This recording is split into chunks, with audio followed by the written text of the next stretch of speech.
Hi friends, मैं परविंदर खारी। Friends, आज की ये हमारी वीडियो अपना उसी बुक समरी का कंटिन्यूएशन है जो है नील डिग्रेसी टाइसन की book astrophysics for the people in hurry, उसके चैप्टर 6 की। फ्रेंड्स, ये चैप्टर और भी ज़्यादा मिस्टीरियस है डार्क एनर्जी पर, क्योंकि फ्रेंड्स डार्क मैटर अगर गैलेक्सीज को होल्ड करता है तो डार्क एनर्जी यूनिवर्स को धकेलती है एक दूसरे से। तो नील डिग्रेसी टाइसन फ्रेंड्स इस चैप्टर में बताते हैं कि मॉडर्न कॉस्मोलॉजी की सबसे बड़ी पहेली ही है ये कि यूनिवर्स की एक्सपेंशन एक्सेलरेट क्यों हो रही है। मतलब तारे गैलेक्सीज आपस में दूर तो जा रही हैं, लेकिन एक्सेलरेटेड वे में दूर जा रही हैं। तो चलिए फ्रेंड्स, अब करते हैं अपना चैप्टर 6 का सफर शुरू, dark energy. Friends, dark matter की ही तरह डार्क एनर्जी भी यूनिवर्स का एक अनसीन लेकिन फंडामेंटल हिस्सा है। जहां डार्क मैटर चीजों को पुल यानी अट्रैक्ट करता है, वहीं डार्क एनर्जी यूनिवर्स को पुश यानी रिपेल करती है। नील डिग्रेसी टाइसन इस चैप्टर में बताते हैं कि कैसे 20वीं शताब्दी के आखिर में डिस्कवरी हुई और क्यों यह मॉडर्न साइंस की सबसे बड़ी अनसॉल्व्ड मिस्ट्री है। Expansion of universe, the starting points. Friends, 1920 के दशक में एडविन हबल ने प्रूव किया कि यूनिवर्स एक्सपेंड हो रहा है। डिस्टेंट गैलेक्सीज हमसे दूर जा रही है और उनकी स्पीड डिस्टेंस के साथ बढ़ती जा रही है, जिसे हम हबल्स लॉ के नाम से जानते हैं। डेकेड्स तक कॉस्मोलॉजिस्ट ने अज्यूम किया कि एक्सपेंशन धीरे धीरे स्लो हो जाएगा क्योंकि ग्रेविटी मैटर को अपनी तरफ खींच रही है। मतलब एक्सपेक्टेशंस थी कि यूनिवर्स या तो इवेंचुअली वापस कोलैप्स कर जाएगा या फिर धीरे धीरे स्टेबल हो जाएगा। कोलैप्स करने वाली कंडीशन को हम बोलते हैं बिग क्रंच के नाम से जानते हैं। लेकिन फ्रेंड्स, 1990 यानी सही कहा जाए तो 1998 में बहुत बड़ा सरप्राइज मिला। दो इंडिपेंडेंट टीम्स, एक तो सुपरनोवा कॉस्मोलॉजी प्रोजेक्ट और दूसरा एचजी सुपरनोवा सर्च टीम ने डिस्टेंट टाइप ऑफ सुपरनोवी एब्जॉर्व किए। और ये वैसे एक्चुअल में सुपरनोवा या सुपरनोवी का कंसेप्ट क्या है कि एक तरह का स्टैंडर्ड कैंडल है। मतलब कोई सुपरनोवा एक्सप्लोड करता है तो उसकी ल्यूमिनोसिटी एक स्टैंडर्ड वे में आती है। अब उसका डिस्टेंस हम वहां से मेजर कर सकते हैं। उनकी ब्राइटनेस हमें अमूमन पता होती है। जब साइंटिस्ट ने उनका डिस्टेंस और उनकी रेड शिफ्ट कंपेयर की तो बहुत शॉकिंग रिजल्ट मिले। डिस्टेंट सुपर मतलब दूर के जो सुपरनोवी हैं वो एक्सपेक्टेड से ज्यादा डिमर थे, मतलब वो ज्यादा दूर थे। मतलब गैलेक्सीज हम सिर्फ दूर ही नहीं हो रही हैं, बल्कि एक्सेलरेटेड वे में दूर हो रही हैं। मुझे आज भी वो आई थिंक मैं कॉलेज में था उस समय, वो मुझे याद है कि जो नासा के साइंटिस्ट आए थे उन्होंने एक रबड़ बैंड था उनके पास और बीच में बॉल्स लगा रखी थी और उन्होंने एक्सप्लेन किया था उस रबड़ बैंड को खींच के कि यूनिवर्स हमारा किस तरह से एक्सपांड हो रहा है। तो यूनिवर्स की एक्सपेंशन स्लो तो बिल्कुल नहीं हो रही है, बल्कि इनफैक्ट ये बहुत ज्यादा तेज हो रही है। अब सवाल ये आता है कि डार्क एनर्जी आखिर है क्या। इस एक्सेलरेटेड एक्सपेंशन के पीछे एक मिस्टीरियस फोर्स काम कर रही है और साइंटिस्ट ने इसी फोर्स या इसी एनर्जी को डार्क एनर्जी का नाम दिया। ये स्पेस की एक इंट्रिंसिक प्रॉपर्टी हो सकती है या फिर कोई नया फंडामेंटल फील्ड। अब फील्ड के बारे में ज्यादा मैं नहीं जाऊंगा, लेकिन नील इसे सिंपल वर्ड्स में बहुत अच्छे से एक्सप्लेन करते हैं कि अगर डार्क मैटर यूनिवर्स का ग्लू है, मतलब अट्रैक्शन है, तो डार्क एनर्जी यूनिवर्स के लिए एंटी ग्रेविटी है, ग्रेविटी का ओपोजिट। फ्रेंड्स, अब हम यहाँ अगर हम डार्क एनर्जी की बात कर रहे हैं तो आइंस्टाइन को हम मिस नहीं कर सकते। सन 1917 में आइंस्टाइन ने जब जर्नल थियरी ऑफ रिलेटिविटी दिया तो उसमें पाया कि यूनिवर्स की जो इक्वेशंस उनकी थी वो उसके अनुसार यूनिवर्स एक डायनेमिक है, लेकिन उस समय के लोग ये मानते थे कि यूनिवर्स स्टैटिक मतलब स्थिर है। तो इस चीज को बैलेंस करने के लिए आइंस्टाइन ने एक एक्स्ट्रा टर्म अपनी इक्वेशन में एक एक्स्ट्रा टर्म ऐड की, जिसे कॉस्मोलॉजिकल कांस्टेंट कहा गया।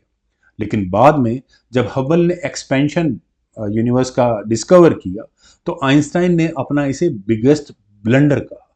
लेकिन 1998 की डिस्कवरी ने कॉस्मोलॉजिकल कांस्टेंट को वापस से रिलेवेंट बना दिया और यही कांस्टेंट वैक्यूम एनर्जी यानी कॉस्मोलॉजिकल कांस्टेंट है जो यूनिवर्स के एक्सपेंशन को एक्सेलरेट कर रही है। अब फ्रेंड्स, ठीक है, डार्क एनर्जी के बारे में हमने पता लगा लिया, तो मतलब समझ में आ गया कि हाँ कोई चीज होती है डार्क एनर्जी, लेकिन इसकी पॉसिबल एक्सप्लेनेशन क्या हो सकती है। यहाँ टाइसन हमें तीन कैंडिडेट बताते हैं एक्चुअल में क्या हो सकता है। सबसे पहला है वैक्यूम एनर्जी। वैक्यूम एनर्जी वही कॉस्मोलॉजिकल कांस्टेंट वाली एनर्जी। एक्चुअल में एम्प्टी स्पेस खुद में थोड़ी बहुत एनर्जी रखता है। क्वांटम मैकेनिक्स के हिसाब से जहां पूरी तरह से वैक्यूम है, वहां पर पार्टिकल फ्रॉम नोवेयर पैदा होते हैं, मतलब पार्टिकल और एंटी पार्टिकल के रूप में, और वापस मर्ज होकर गायब भी हो जाते हैं, लगातार खत्म भी होते रहते हैं। तो यही वैक्यूम एनर्जी ग्रेविटी के लिए ओपोजिट काम करती है, मतलब एंटी ग्रेविटी के रूप में काम करती है। तो कॉस्मोलॉजिकल कांस्टेंट या वैक्यूम एनर्जी एक कैंडिडेट हो सकता है। दूसरा क्विंटेंसी या फिर डायनेमिक फील्ड्स। फ्रेंड्स, ये एक हाइपोथेटिकल स्केलर फील्ड है जो टाइम और स्पेस के साथ बदलता रहता है। कॉस्मोलॉजिकल कांस्टेंट चूंकि वो एक स्टैटिक मतलब डायनेमिक नहीं है, मतलब बदलने वाली फिगर नहीं है, तो क्विंटेंसी वेरिएबल हो सकता है। अब तीसरी चीज है मॉडिफाइड ग्रेविटी थियोरी। हो सकता है फ्रेंड्स, जो हमने ग्रेविटी के लॉज अब तक डिस्कवर किए हैं, शायद उन्हें ही बदलना पड़े। जनरल रिलेटिविटी हो सकता है इनकम्प्लीट हो। मतलब एक जगह मैं देख रहा था, काफ़ी पहले एक प्रोग्राम देखा था, उसमें था कि सेमिनार में, नॉट एग्जैक्टली प्रोग्राम, एक सेमिनार में उसमें था कि अ, हो सकता है कि ग्रेविटी कुछ स्पेसिफिक डिस्टेंसेस तक अट्रैक्शन का काम करे, लेकिन उसके बियॉन्ड हो सकता है वो रिपल्सिव भी हो, तो हमारी इक्वेशंस हो सकता है इनकम्प्लीट हो। फ्रेंड्स, यहाँ तक तो थी डार्क एनर्जी, क्या पॉसिबिलिटीज हो सकती हैं, इन सब पर खोज अभी जारी है। लेकिन डार्क एनर्जी हमारे यूनिवर्स का कितना हिस्सा है? सीएमबी मतलब कॉस्मिक माइक्रोवेव बैकग्राउंड और लार्ज स्केल स्ट्रक्चर से स्टडीज से हमें पता लग चुका है अब, जैसे हम पिछली वीडियो या पिछले चैप्टर में भी हमने देखा था कि डार्क एनर्जी यूनिवर्स का ऑलमोस्ट 68 या 70% के आसपास का हिस्सा, डार्क मैटर 27% और नॉर्मल मैटर जिससे हम सब बने हैं, पूरा यूनिवर्स जिसे हम कहते हैं बना हुआ है, वो सिर्फ 5% है। यानी कि यूनिवर्स का सबसे बड़ा हिस्सा अगर कुछ है तो वो डार्क एनर्जी है, यानी कि डार्क, जिसके बारे में हमें लगभग कुछ भी नहीं पता है सिवाय उसके नामकरण के, वो भी हमने ही किया हुआ है। खैर फ्रेंड्स, अब हम बात करते हैं fate of our universe. Dark energy की नेचर पर डिपेंड करता है कि हमारे यूनिवर्स का फ्यूचर क्या होगा। फ्रेंड्स, तीन पॉसिबिलिटी है। सबसे पहला है बिग फ्रीज। अगर डार्क एनर्जी कांस्टेंट रही तो यूनिवर्स एक्सरलेट करता रहेगा, गैलेक्सीज धीरे धीरे दूर होती चली जाएंगी, स्टार्स इवेंचुअली बर्न आउट मतलब उनका फ्यूल खत्म हो चुका होगा, और यूनिवर्स धीरे धीरे बिल्कुल ठंडा, डार्क और खाली हो चुका होगा। दूसरी पॉसिबिलिटी है बिग रिप। अगर डार्क एनर्जी समय के साथ और स्ट्रांग होती गई तो इवेंचुअली क्या होगा, galaxies, stars, planets, in fact atom तक फटते चले जाएंगे, और वो फटकर पूरा यूनिवर्स मतलब रिप टुकड़े टुकड़े हो चुका होगा। तीसरी पॉसिबिलिटी, जिसकी आज की डेट में पॉसिबिलिटीज बहुत कम है, बिग क्रंच, जो अभी वीडियो की शुरुआत में मैंने आपको बताया था कि अगर किसी कारण से डार्क एनर्जी किसी समय खत्म हो जाए या कमजोर पड़ने लगे तो ग्रेविटी फिर दोबारा डोमिनेट करने लगेगी। इससे होगा क्या, यूनिवर्स ग्रेविटी की वजह से वापस कोलैप्स हो जाएगा। लेकिन करंट एविडेंस बताते हैं, ये सजेस्ट करते हैं कि हम बिग फ्रीज की तरफ बढ़ रहे हैं। अब फ्रेंड्स, बात आती है कि हम किस तरह से डार्क एनर्जी की स्टडीज कर रहे हैं। साइंटिस्ट्स कई टेक्निक यूज करते हैं। सबसे पहला supernova survey, distant type of supernova की ब्राइटनेस को मेजर करना। दूसरा सीएमबी यानी कॉस्मिक माइक्रोवेव बैकग्राउंड की मदद से अर्ली यूनिवर्स की फ्लक्चुएशन स्टडी करके हम डार्क एनर्जी के इफेक्ट को निकाल सकते हैं। बायरन एकॉस्टिक ऑसिलेशन, अब बायरन मतलब हीलियम हाइड्रोजन जो शुरुआती एटम, उसे बायरन बोलते हैं।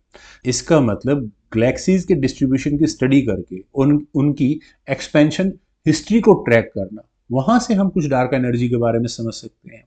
और सबसे इंपॉर्टेंट, वीक ग्रेविटेशनल लेंसिंग।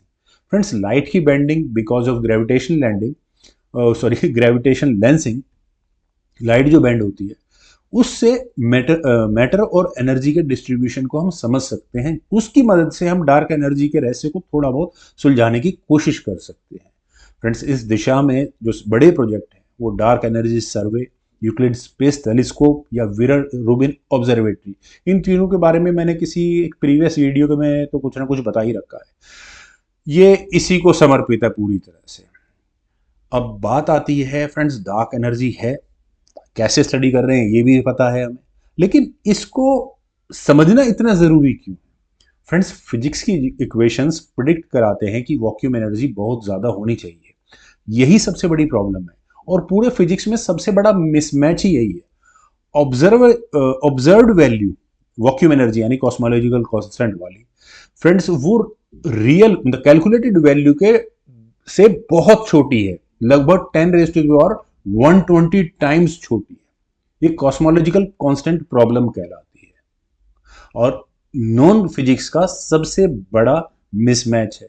तो फ्रेंड्स, इस पूरे चैप्टर का सार हम कम से कम इस बात में कह सकते हैं कि डार्क एनर्जी हमें रिमाइंड कराती है कि यूनिवर्स के सबसे बेसिक क्वेश्चन अभी भी हमारे लिए अनसॉल्व है।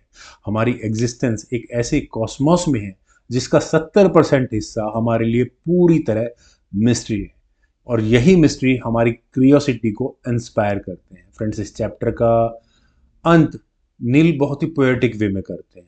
We are stardust held together by dark matter and driven apart by dark energy. Friends, उम्मीद है आप लोगों को मेरी ये छोटी सी कोशिश जरूर पसंद आई होगी। तो आप लोग वीडियो को लाइक, शेयर, यूट्यूब चैनल को प्लीज सब्सक्राइब जरूर करें। कमेंट सजेशन का मुझे बेहद इंतजार रहेगा। Thank you for watching and bye for now.